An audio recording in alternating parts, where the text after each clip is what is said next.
Hoy les presentamos la segunda parte de esta entrevista a Olimpia Coral.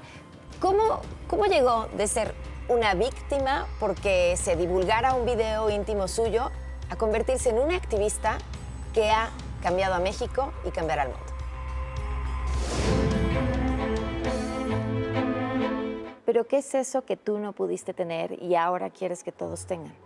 En primer lugar, creo que es amor a ti misma y a tu cuerpo. Porque yo tuve el privilegio de tener una familia que me ayudara, que me acompañara, que no me juzgara. Y lo digo siempre, o sea, todo el mundo ahora sabe qué es estar encerrado y estar en una pandemia y no salir y sentirte en ese momento como si vivieras en una cárcel de tu propia casa. A mí me pasó antes de COVID-19. Yo sentí eso cuando todavía ni siquiera teníamos en el pensamiento que iba a pasar, que le iba a pasar al mundo. A mí me pasó en mi mundo, en Huauchinango. Y que solo pude salir y que solo pude ser libre a raíz de haber perdido el miedo y de haber cuestionado el por qué me culpaban a mí en mi cuerpo desnudo y en mi sexualidad.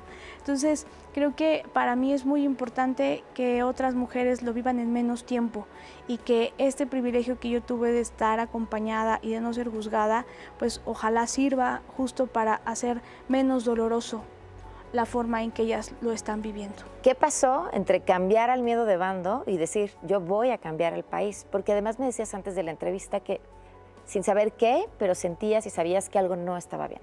Bueno, primero conocí a más mujeres en las mismas circunstancias que yo, aunque con diferentes ejemplificaciones de sus difusiones. Yo era la única que tenía un video sexual, ellas tenían fotografías, que no es menos, se siente igual el dolor. Pero al menos, no sé, en ese momento pues podían decir, a lo mejor no soy yo, pero del video yo no había manera que yo dijera no soy yo, aunque lo intentaba. Y cuando conocí sus historias y cuando empezamos como a cuestionarnos, yo no tenía los argumentos que ahora tengo. Yo no podía defenderme como ahora me defiendo. O sea, yo soy de un pueblito de la provincia de Huauchi, de Puebla, de México, en la que desgraciadamente todavía las mujeres te saludan, las mujeres indígenas, y agachan la cabeza y nunca te cuestionas por qué una mujer agacha la cabeza para saludarte.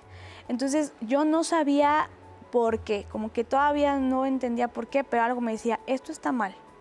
Y creo que lo entendí, o sea, entendí cuando estaba así realmente mal, cuando fui a poner una denuncia a un ministerio público.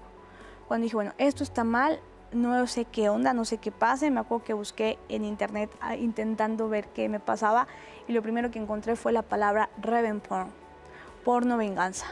Y yo ese día me cuestioné mucho, para mí fue un impacto muy grande. ¿Cómo que porno venganza? O sea, eso es, incluso se asume uno como víctima. O sea, porno, ¿qué es el porno? Una cultura que normaliza la cosificación y la utilización de nuestros cuerpos al placer sexual masculino. Y yo decía, además de ese tabú, decir, pues ellas quieren. Las que salen en eso es porque ellas lo decidieron. O sea, es eliminar completamente la responsabilidad del agresor. Y venganza, cuando lo vi, es, pues venganza de qué, de amar, de confiar, de tener novio, de vivir tu sexualidad, ¿de qué venganza?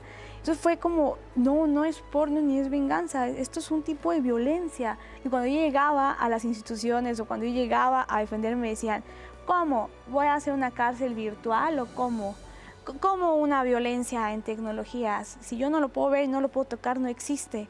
Si es virtual y no es real. Y entonces ahí saqué el primer argumento, decir, lo virtual es real.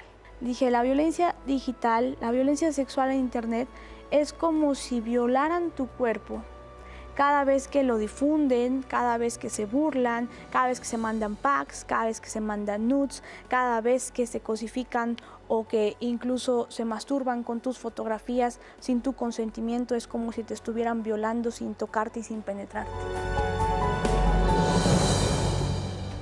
Y cuando reciben nudes en sus chats y se quedan calladitos, están siendo cómplices. Que es muy común. Muy. No, la verdad es que no tenemos esa conciencia. Creo que hay que trabajar muchísimo en eso. Compartimos en los grupos de los amigos, la verdad, fotografías de una mujer desnuda o de quién sabe qué. Pues cosas pornográficas, ¿no? Y lo vemos muy normal. Pero no sabemos cuál es la historia detrás de esa imagen. Y lo vemos como algo cotidiano, algo chistoso. Insisto, no hay conciencia.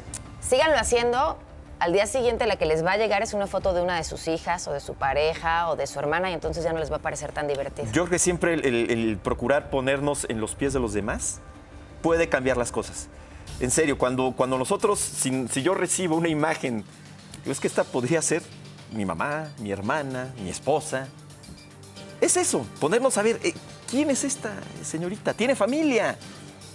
¿Qué pensará su hijo, su esposo? Ponernos en los zapatos de los demás es clave. Y creo que a mí lo que me preocupa es mucho eso. Lo hacemos sin ni siquiera detenernos a pensar un poquito que lo que estamos haciendo está mal. Y es muy común, digo, la verdad, ustedes que nos están viendo, ustedes aquí, ¿cuántos grupos no tienen con sus amigos que se mandan de todo tipo de barbaridades? Tenemos. Y a ver, está mal desde lo moral, está mal ya desde lo legal, está penado, claro, ya lo veo. claro.